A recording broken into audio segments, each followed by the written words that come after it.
Hola, ¿cómo están? Hoy es 25 de diciembre de 2022. Quiero contar un testimonio. Bueno, resulta que en un evento eh, yo me junto con una persona conocida que fue muy lindo porque en el evento cuenta cómo se encontró con su vacío espiritual, ¿no? Manifestado en una depresión, y cómo cuando lo buscó a Dios, Dios sacó a esta persona de ese pozo y su vida empezó a cambiar. Y empezó a cambiar de tal manera que uno ya empieza a sentir el perfume, empieza a ver en las cosas que publica, en las cosas que habla, en las cosas que quiere, cómo la fuente fue purificada y entonces el agua que sale de esa fuente es pura. Y en este evento que estaba esta persona, empieza a hablar de ciertos temas, ¿no? De ciertos temas que no pasan el filtro de la palabra de Dios. Muchas son técnicas nuevas y otros nombres para técnicas antiguas con respecto a tratar de salvarse uno mismo o de tratar de encontrar la felicidad, eh, biodecodificación y cosas por el estilo, ¿no? Y bueno, uno cuando va caminando, valga la redundancia, el camino cristiano, no solamente tiene que empezar a incorporar disciplinas o hábitos como la oración, como la meditación de la Biblia, como el ser más agradecido con Dios, como el contar lo que Jesús hizo por uno, como estudiar la palabra, sino que también Jesús va despojando a la persona de hábitos que le hacían mal, ¿no? Ya sean prácticas en el comer, en el beber, en lo que uno ve, en lo que uno consume, como también en lo que uno cree, en lo que uno practica, ¿no? Entonces cuando estábamos en este evento, yo empiezo a hablar, ¿no? A ser directo, pero con cariño, diciendo que esas cosas eran satánicas, no eran cristianas, y que no hay grises en esto, ¿no? Entonces entré en una discusión con esta persona, pero no una discusión acalorada o un debate para tratar de herirse el uno al otro, sino que empezaba argumento va, argumento viene, ida y vuelta, y bueno, todo el resto de la gente que estaba allí escuchaba.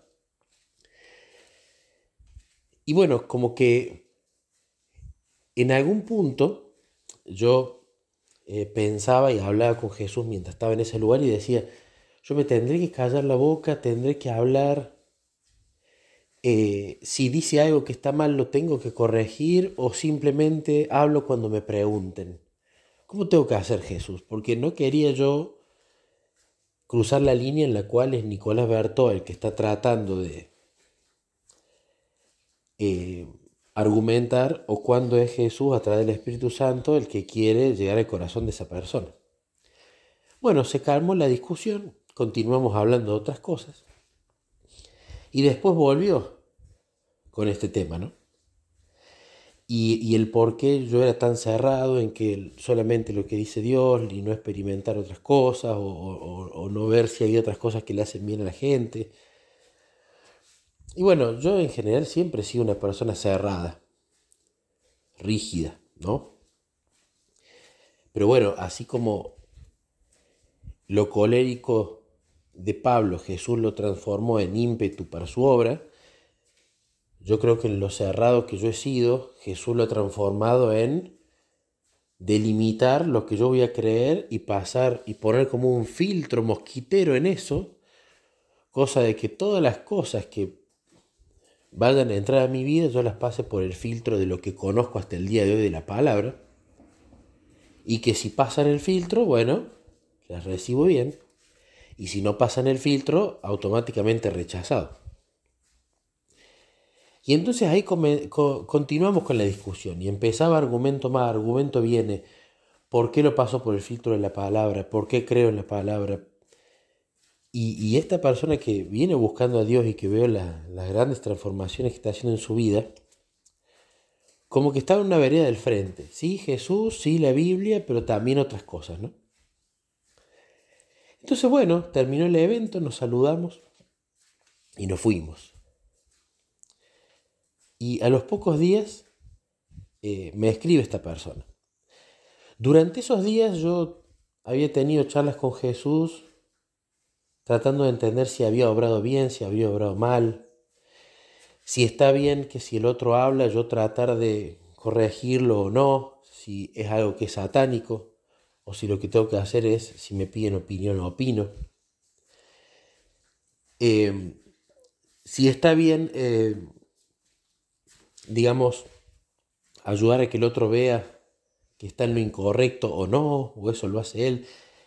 Empecé como a meditar y a analizar y a reflexionar la charla que habíamos tenido, porque por un punto dije, y yo Jesús dije lo que era la verdad, y por otro punto decía, y tendría que haberlo dicho, ¿por qué no me quedé callado? Me ahorraba un momento que no es que fue tenso, pero tampoco fue súper agradable, ¿no?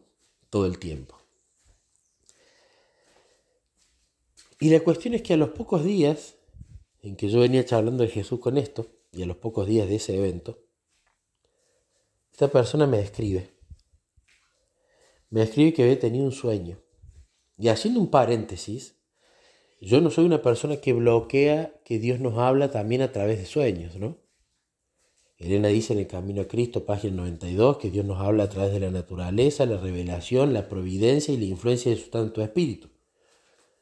En mi caso me ha hablado a través de sueños muchas veces, que ha sido reconfirmado a través de la palabra o de providencia, etc. Y conozco varias personas que también les ha hablado a través de sueños. Hay muchos que descreen de esto, porque bueno, como siempre decimos, están los dos extremos. O siempre me habla en sueños o nunca habla en sueños. No, no, no. Lo va a hacer cuando quiera, como quiera, en las veces que quiera.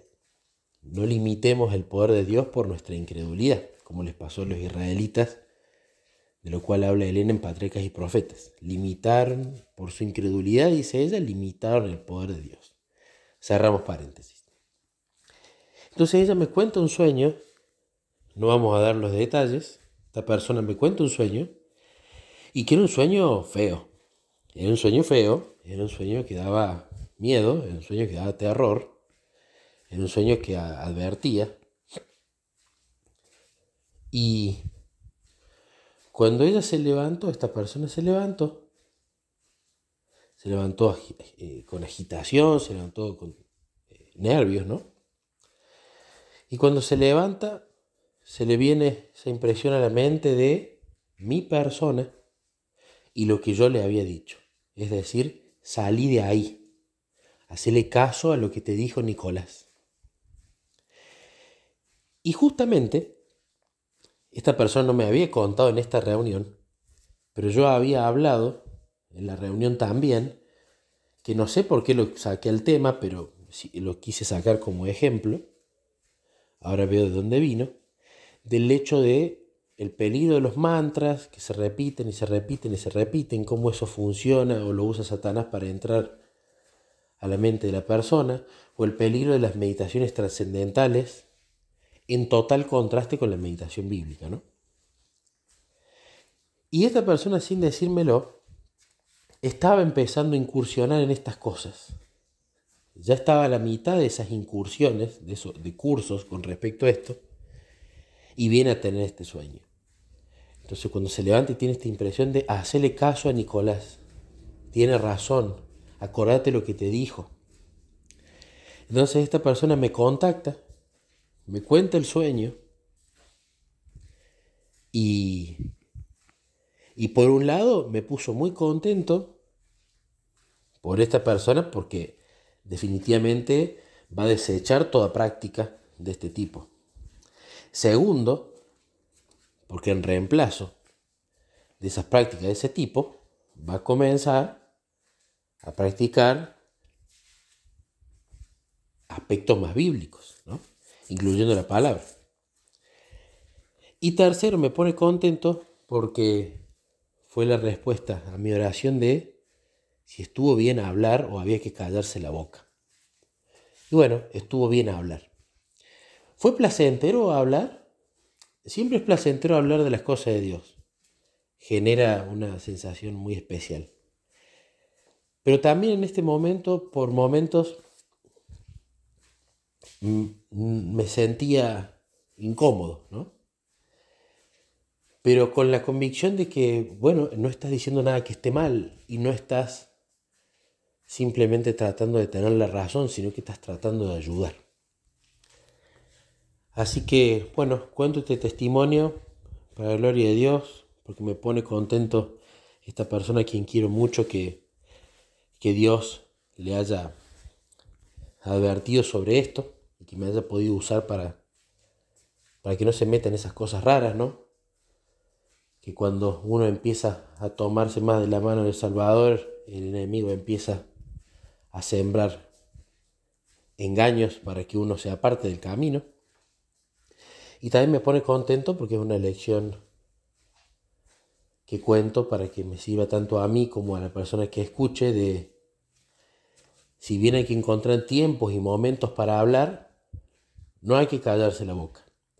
Porque uno nunca sabe la influencia que ese comentario, dicho con ternura, con convicción, con información y con experiencia en el asunto, nunca sabe cuándo va esa semilla sembrada a germinar en ese corazón y quizás sacarlo de una decisión que puede ser, si perdura con el tiempo, para pérdida eterna, ¿no?